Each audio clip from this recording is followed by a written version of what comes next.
좋습니다. 100페이지를 일단 보면 첫 번째 이제 여기는 뭐냐면 해수의 물리량, 바다의 물리량들이야. 그래서 바다에서 특정 어떤 수치들에 대한 이야기들인데 첫 번째로는 일단 수온인데 이거는 이제 뒤에서도 보겠지만 지구가 구형이기 때문에 우리가 이제 잘 알듯이 이렇게 지구가 있으면 적도에 대부분 태양 복사 에너지가 많이 도달하니까 여기가 이제 일반적으로 고온인 거는 뭐 다 잘 알고 있어. 그리고 이런 데가 이제 저온이지, 당연히. 그래서 전 지구적인 수온 변화를 잘 보면 계절하고 상관없이 적도 근처가 온도가 제일 높아. 28도 뭐 이런 식으로 돼 있으니까. 근데 지금 잘 보면 알겠지만 아무리 온도가 높아도 수온이 당연한 건데 30도를 넘거나 이러지는 않아. 여름이라 하더라도. 그래서 이제 조심해야 될 게 다음은 수온과 염분을 나타냈다는데 뭐가 수온인지 안 알려줬어. 근데 보니까 막 30 몇이 써 있어. 여름인데 뭐 30 몇이니까 맞나? 이러면 안 된다 이거지. 아무리 더워도 여름의 온도가 바닷물 온도가 30 몇 도가 되진 않거든. 왜냐면 이 정도로 물의 온도가 쉽게 변하지는 않으니까. 그래서 이따 이제 다시 보겠지만 염분이라고 해서 바닷물의 농도가 있는데 얘가 이제 35 퍼밀 또는 35 psu 이래가지고 30 근처가 나오는 거는 염분 값이고 수온은 끼케야 20도보다 좀 아래쪽 라인으로 나오니까 이런 거는 좀 기본적으로 알고 계시면 되겠고요. 그 다음에 이제 해수의 연직 분포에서 이 연직은 위아래 말하는 거야. 위아래 수직적인 분포라고 생각하면 되는데 요거는 이제 고1 때 배웠던 내용하고 똑같아요.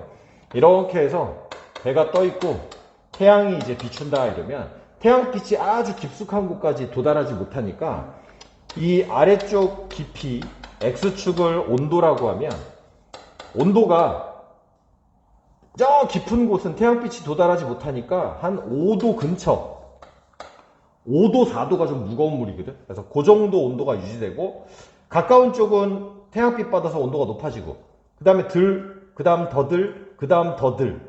근데 바람 불어서 여기가 섞이니까 해수의 층구조가 이렇게 3단계가 나타나게 돼. 그래서 여기를 이제 바람에 의해서 섞였다 해서 혼합층이라고 하고 그 다음에 여기는 깊은 바다, 심해층, 그래서 심해층이라고 하고 그럼 윗부분은 온도가 높은데 아래쪽은 온도가 낮으니까 온도가 도약한다, 온도가 점프한다. 그래서 수온약층이라고 부릅니다.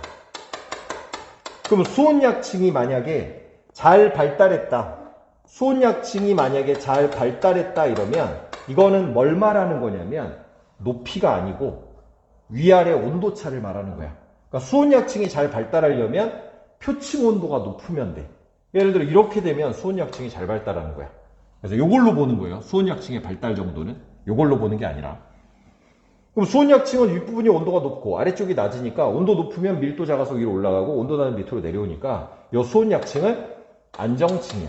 물질 교환을 차단하는 층. 그래서 혼합층과 심해층을 기준으로 수온약층은 물질 교환을 촉진한다 이러면 틀린 말이 되는 것이라는 거. 자, 요거는 옆에서 본 거고 이거를 이제 각 위도별로 해가지고 나타내면 이런 식으로 나타낼 수가 있어. 이런 느낌으로. 이런 느낌으로. 그럼 여기가 이제 0도고 요런 데가 30도. 요런 데가 이제 위도 60도예요. 그래서 여기가 뭐 북반구고 여기가 남반구라고 치면 해수의 층 구조가 색이야. 자, 요 그림을 이제 어떻게 보시는 거냐면 이게 이제 책이야, 책. 그리고 책을 책꽂이에 꽂는 거야. 띠기딕. 그래서 이제 수많은 책이 꽂혀 있는 느낌으로 생각하면 돼. 이해되시겠지? 얘는 책을 꽂아놓은 느낌. 책꽂이에 책을 꽂아놓은 느낌. 이렇게 돼 있는 느낌이야, 이게. 그리고 이제 이 중에서 나 위도 한 10도는 어떤지 보고 싶은데 그러면 빼서 슉슉 요런 느낌이라 생각하시면 돼. 입체적인 느낌을. 그래서 결국은 여기가 이제 혼합층이 되는 거고요. 여기가 수온약층, 여기가 심해층. 그럼 바람 때문에 혼합층이 두꺼워지니까 위도를 봤을 때 어디가 바람이 제일 세냐? 여기 중위도 지역이 바람이 세구나. 이런 식으로 판단을 하시는 겁니다.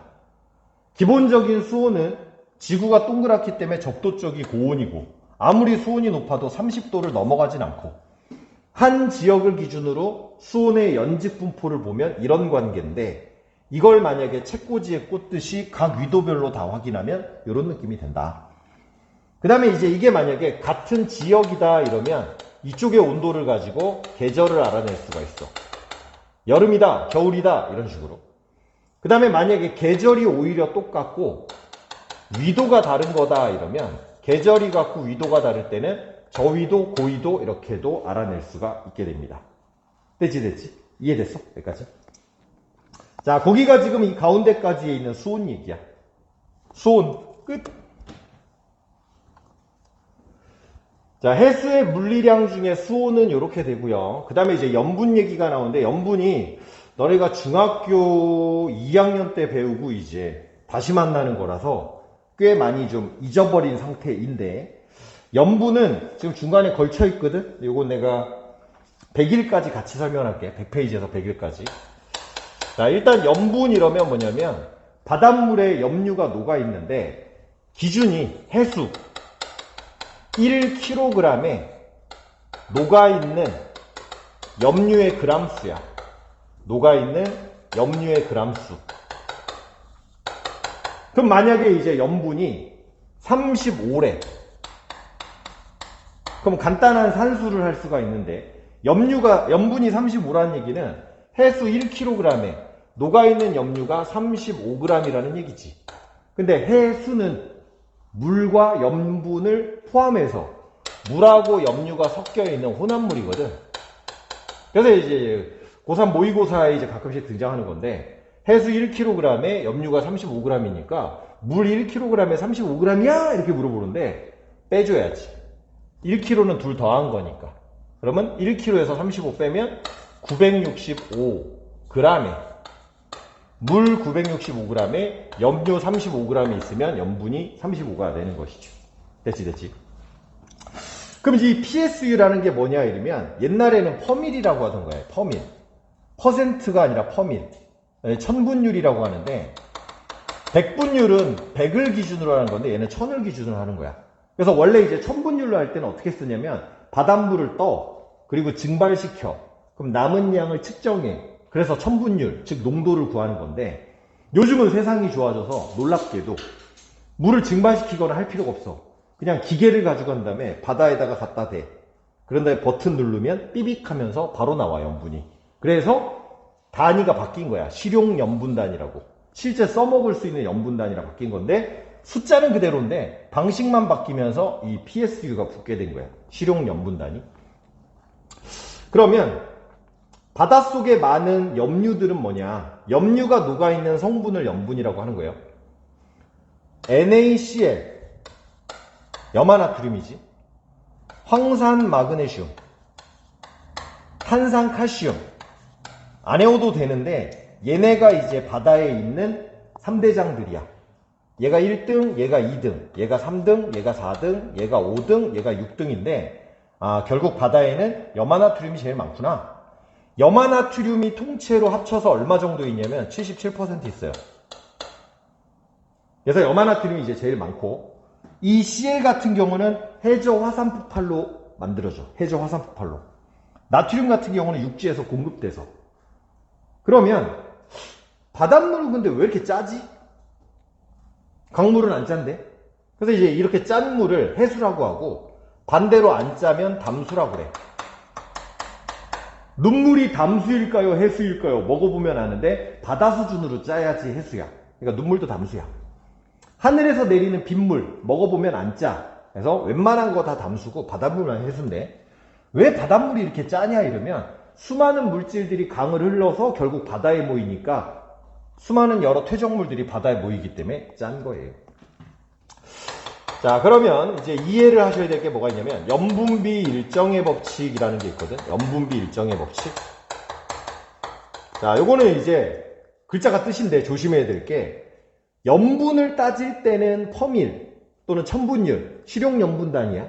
1kg당. 근데 염분비 일정의 법칙을 따지는 거는 퍼센트예요. 이거는 퍼센트.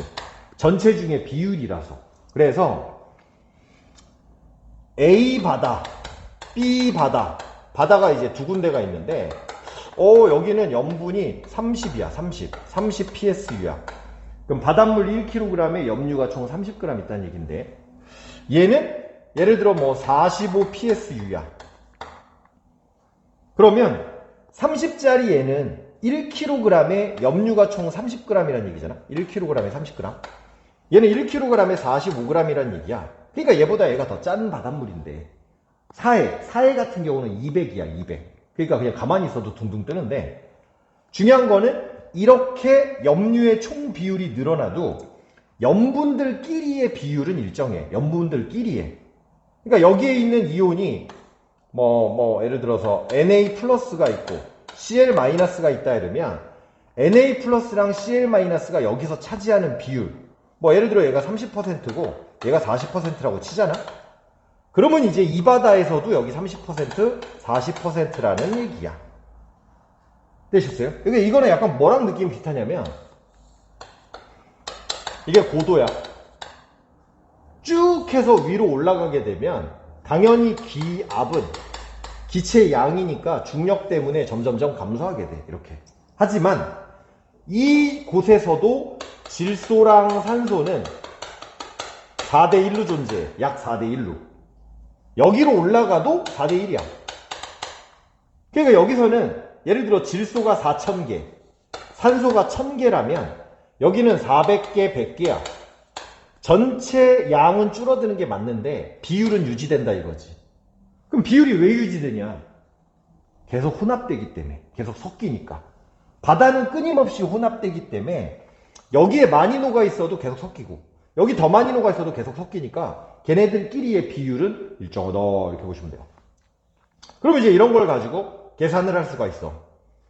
예를 들어 그냥 대략적인 수치만, Na 플러스가 여기에 10g이 있다고 쳐. 30g 중에 10g이야. 그럼 3분의 1이지. 그럼 여기서도 3분의 1 비율이 나와야 돼. 3분의 1 비율이. 그러니까 45 곱하기 3분의 1 g이 있어야 돼. 그럼 3, 1은 3, 3, 55니까 이게 15g이 있겠다. 이런 식으로 계산을 하실 수가 있습니다. 오케이? 전체로 봐도 마찬가지예요. NaCl이 77%야. 그럼 여기가도 77%야. 그래서 이런 걸로 계산시킬 수 있는데 의미만 잘 알면 돼.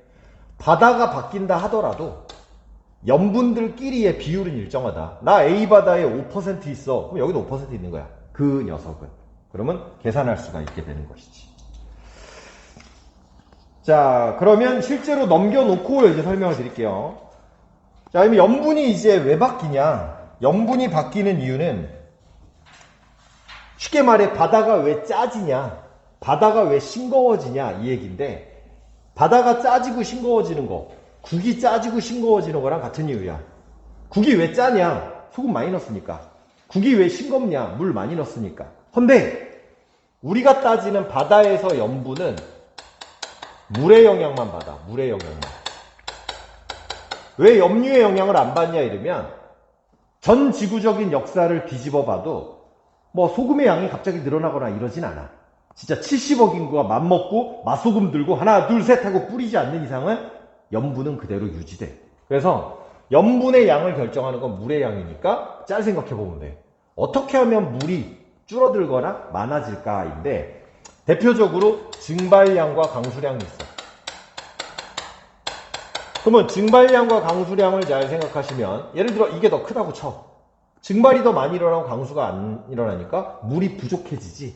그러면 염분이 높아지는 결과가 생기는 거지. 그러면 증발량이 강수량보다 크다는 표현을 이렇게 할 수도 있어.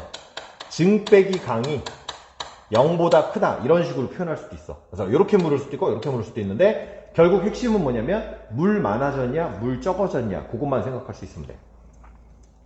물에 영향을 주는 또 다른 요인으로 뭐가 있냐? 육수의 유입. 대륙 근처에서는 강물이 쫄쫄쫄 흘러서 연안으로 가. 그럼 육수가 유입되면 당연히 염분은 감소하겠죠. 또 물의 영향에 영향 주는 게 뭐가 있냐? 빙하. 빙하가 언다, 결빙. 빙하가 녹는다, 해빙. 빙하가 얼 때 물만 얼고 소금을 다 밀어내. 그러면 물이 줄어드는 효과니까 염분이 높아지는 거지. 해빙이 일어나면 이제 맹물 추가됐지? 그럼 염분이 내려가는 거지. 아, 증백이 강은 결국은 증발이 잘 일어나야 되니까 이게 주로 고기압 대, 중위도, 우리 같은 나라, 빨래 잘 마르는 나라, 중위도 때 그런 데서 주로 영향 주는 부분이 되겠고, 참고로 저기압 때는 비 많이 와. 증발 많이, 강수가 더 많으니까 염분이 낮아져요. 일단 육수 유입은 이제 대륙 영향 받는 곳이 되는 거고, 대륙 영향. 그 다음에 빙하 어쩌고 저쩌고. 오늘 빙하 봤어? 못 봤지. 우리는 빙하 거의 못 본단 말이야. 거의 이건 고위도 지방의 얘기가 되는 거지. 그래서 아하, 염분은 물의 영향을 주로 받는구나. 그렇게 해서 확인하시면 되는 것입니다. 그래서 이제 이거를 위도별로 나타내서 그래프를 그려본 게 101페이지의 그 약간 바큐처럼 생긴 그래프야. 그래서 증발량 강수량 그래프가 이제 보이는데, 얘도 이제 잘 생각하면 적도는 일단 비가 많이 오는 지역이야. 저기압 대 적도. 적도는 비가 많이 오니까 그래프 형태가 어떻게 되냐. 증백이 강한 게 크면 클수록 염분이 높을 거 아니야?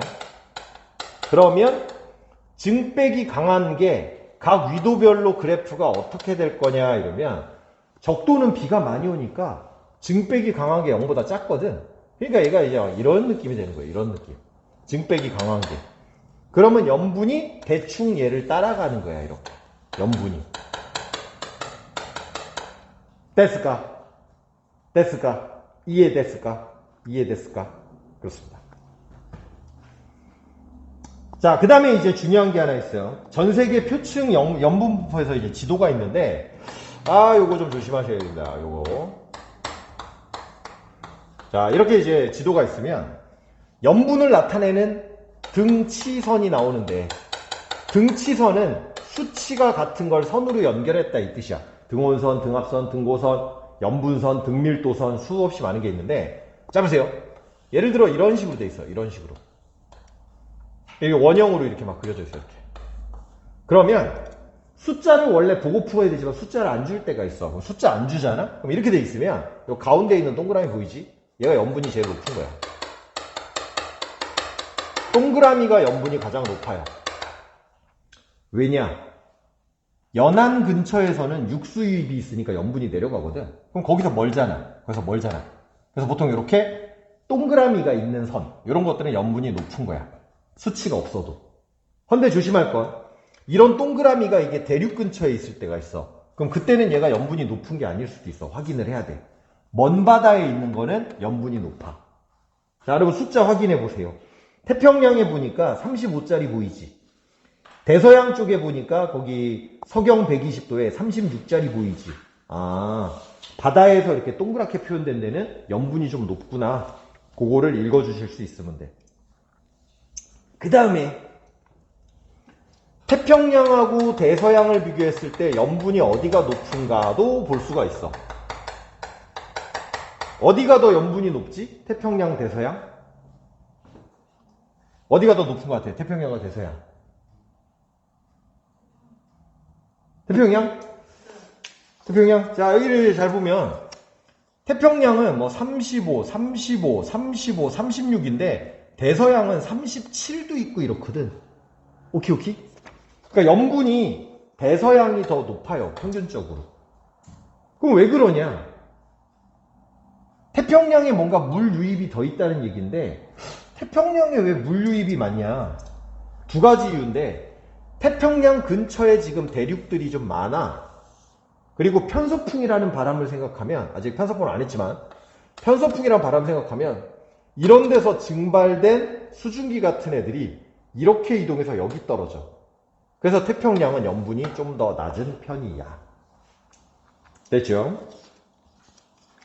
자, 밑에 있는 탐구자료 살펴보기 보시면 101페이지 수능 특강, 왼쪽에 있는 가는 표층 수온 분포래. 근데 이거를 가랑 나를 만약에 다 숨겨버렸어.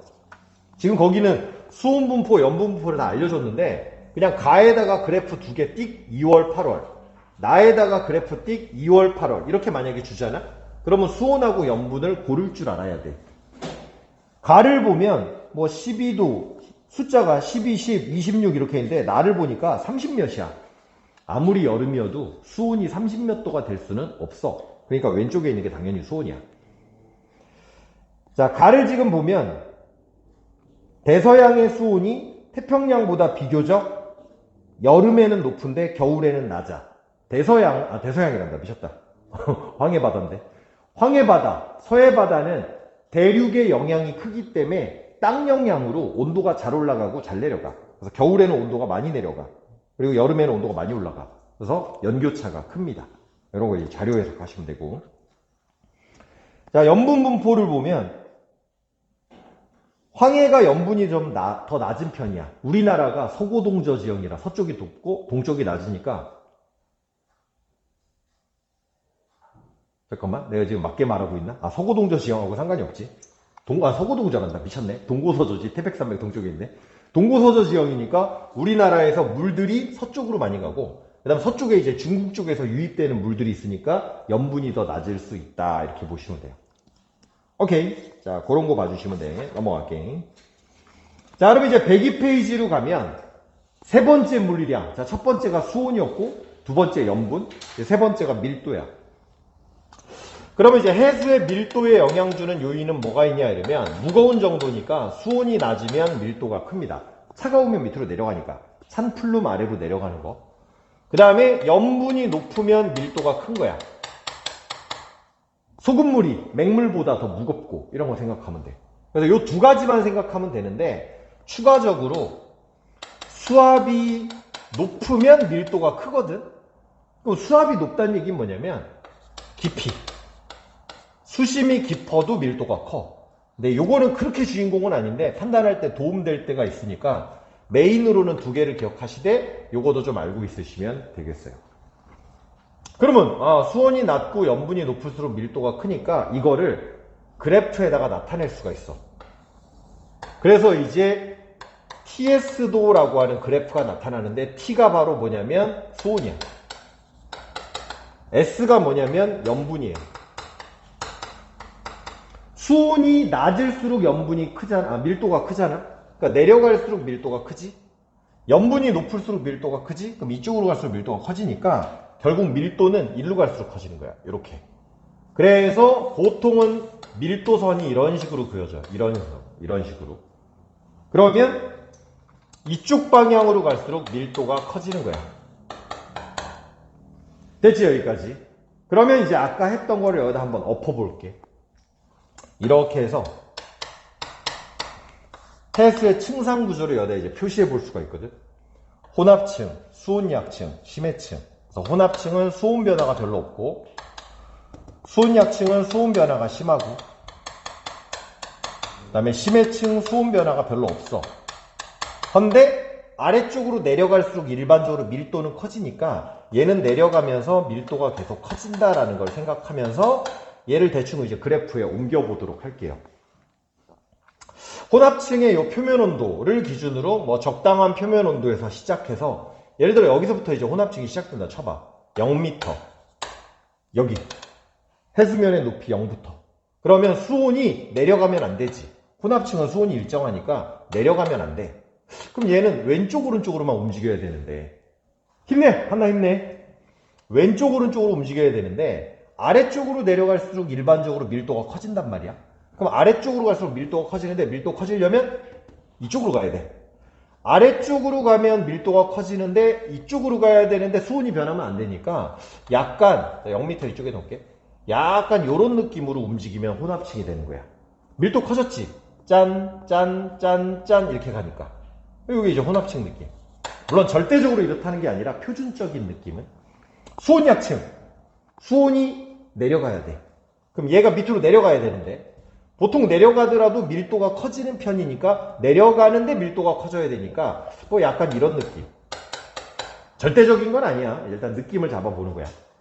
심해층은 역시 수온이 변하면 안 돼. 그럼 좌우로 움직여야 되는데 보통 내려갈수록 밀도 커지니까 얘 다시 오른쪽으로 이런 느낌.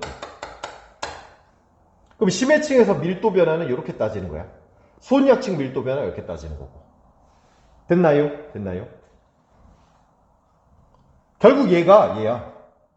그러니까 이제 여기서부터는 아까까지는 기본적인 물리량들 특징이고 여기는 이제 약간 응용을 해야 돼. 수온 변화가 없어. 근데 0m야. 그럼 혼합층이지. 수온이 내려가고 있어. 수온약층. 수온 변화 없어. 심해층. 근데 수온이 내려가는데 어떤 놈이 이렇게 가다가 요렇게 가고 요렇게 됐대. 그럼 얘는 수온약층이 잘 발달하지 않은 거야. 온도 변화가 커야 수온약층이 크게 발달한 거니까. 그 다음에 여기 있는 물과 여기 있는 물을, 바닷물을 같은 양으로 A, B를 섞는데요. A, B를 섞어본대. 그럼 밀도가 어떻게 될까 이건데, A는 수온이 낮아, B는 수온이 높아. A는 염분이 낮아, B는 염분이 높은데 수온, 염분 다른데 밀도가 똑같은 애를, 같은 선에 있으니까 밀도가 똑같은 애를 섞고 있어. 밀도가 똑같은 애를 섞었어. 근데도 놀랍게 밀도가 커지게 됩니다. 왜냐면 그래프가 휘었기 때문에. 그래프가 이렇게 휘어있거든. 그러니까 얘랑 얘를 섞었다 이러면 직선을 연결한 다음에 가운데 점을 읽어주면 돼. 이게 이제 섞은 밀도야. 그러니까 둘을 이렇게 해서 여기 가운데가 혼합을 했을 때 밀도야. 오호, 그렇구나. 밀도가 똑같은데도 섞었는데 밀도가 커질 수가 있는 겁니다. 됐나요? 여기까지 되셨어? 자, 그게 지금 102페이지 가운데에 있는 것에 대한 얘기고, 그 다음에 그 위에 있는 그래프 보면 좀 이상해. 수온하고 밀도가 주로 반비례인데 북반구에서는 수온하고 밀도가 같은 변화를 보여. 왜 이러지? 밀도가 원래 수온이 이렇게 해서 변하면 밀도는 반비례로 이렇게 가야 되는데 이렇게 됐어. 북반구는. 밀도가 왜 안 증가하고 내려갔지? 육수 유입 또는 빙하 이런 영향들이라고 보실 수가 있어. 대부분의 대륙이 북반구에 쏠려 있으니까.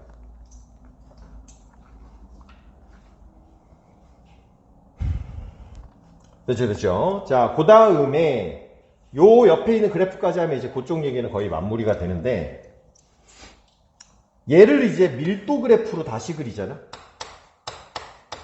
그럼 아래로 내려갈수록 밀도는 커진다고 그랬고, 이게 지금 수온이거든. 수온이 높아. 그럼 밀도가 작겠네.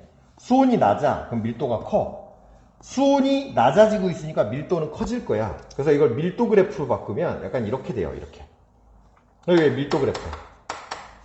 그러면 이렇게 밀도가 바뀌는 구간을 수온약층 흉내내서 뭐라고 하냐면 밀도약층이라고 부릅니다. 밀도약층. 그래서 수온약층하고 밀도약층은 대략 같은 높이에 존재한다. 이렇게 보실 수가 있어.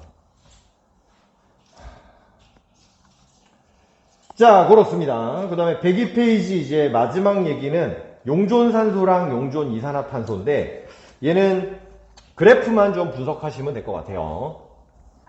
여기는 각각의 물리량들을 따로 배운 다음에 종합해서 푸는 형태라서 하나하나 잘라서 보는 것만 잘 이해하시면 돼.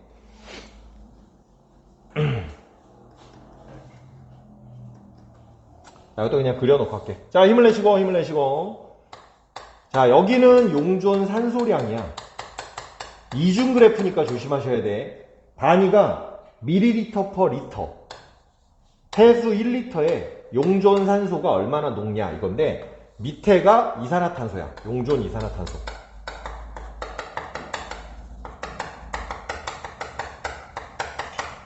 근데 이제 깊이에 따라서 이 그래프가 지금 어떤 양상이냐면, 용존산소량 그래프는, 용존산소량은 약간 요런 느낌이에요. 요런 느낌.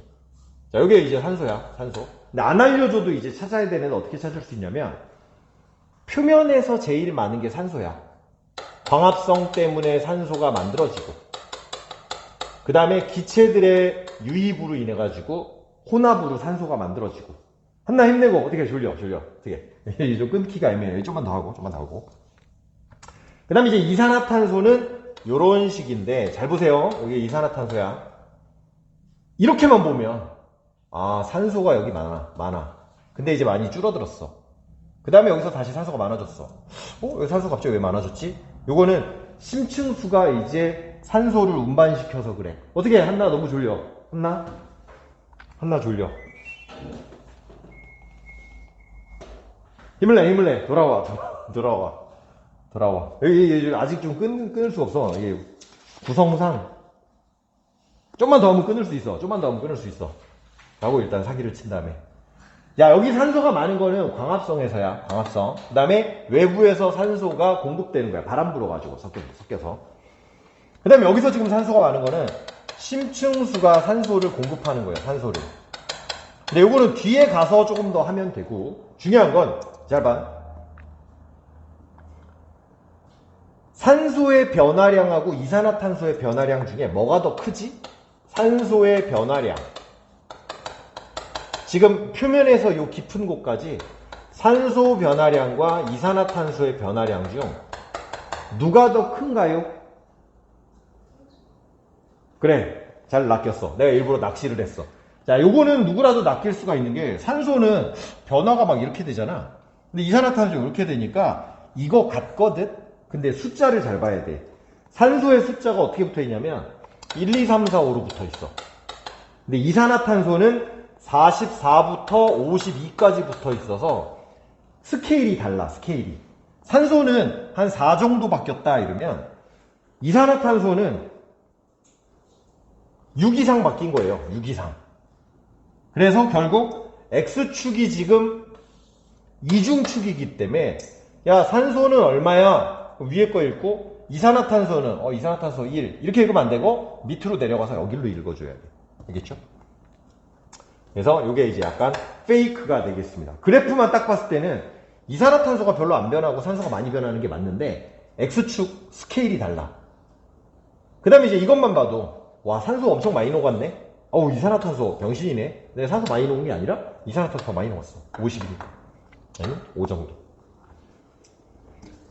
자, 그렇습니다. 넘어가도록 하겠습니다. 대기대 순환이랑 여기 순환인데, 대기대 순환이랑 심층 순환인데, 지금 분량이 얼마 안 됐을 것 같은데. 32분? 자, 알았어. 잠깐 쉬어.